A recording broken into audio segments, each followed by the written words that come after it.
What is gender pay gap? The gender pay gap refers to the difference in earnings between women and men. Gender pay gaps can be visible in countries and their color. Different genders have different salaries, and gender equality nowadays is still a problem and is not resolved until all countries have the same salary for men and women for the same jobs. So, what causes the gender pay gap? Gender pay gaps are caused by multiple issues, such as occupational segregation by gender. This is where some industries and careers are dominated by one gender. This happens because in the past, only men worked in industries like manufacturing and engineering. Motherhood wage penalty. This penalty is the negative relationship between a woman's salary and the amount of children she has. Gender bias and discrimination. Ever since companies have been shifting to a more progressive and inclusive approach, gender discrimination in the workplace still exists. As of 2019, only 14.4% of CEOs in Asia are females. Globally, only 8% of CEOs are female. In our survey, we noticed that many people think the gender pay gap is a problem in our society.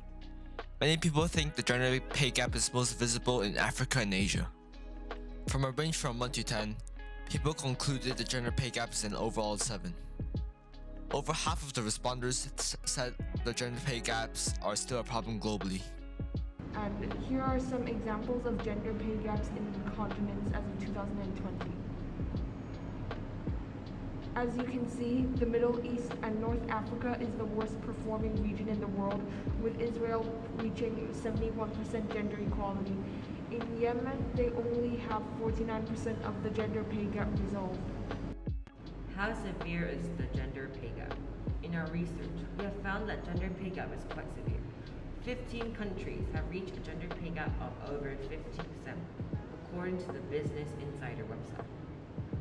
So, the main question is, how can women close the gender pay gap? Firstly, do your research. Secondly, try asking for a pay rise. According to Linda Babcock, an economics professor at Carnegie Mellon and co-author of the book Women Don't Ask, found that men are 4 times more likely to ask for a raise than women. Finally, look for a more gender-balanced workspace. If you're feeling uncomfortable in your workspace, maybe it's time to find a new place to work. In conclusion, gender pay gaps is still considered as a global problem. However, we can resolve the issue if more countries are properly educated women to the university level. We hope you enjoyed our video and learned something and changed your perspectives on the issue of gender pay gaps. Please fill our short survey, and thanks.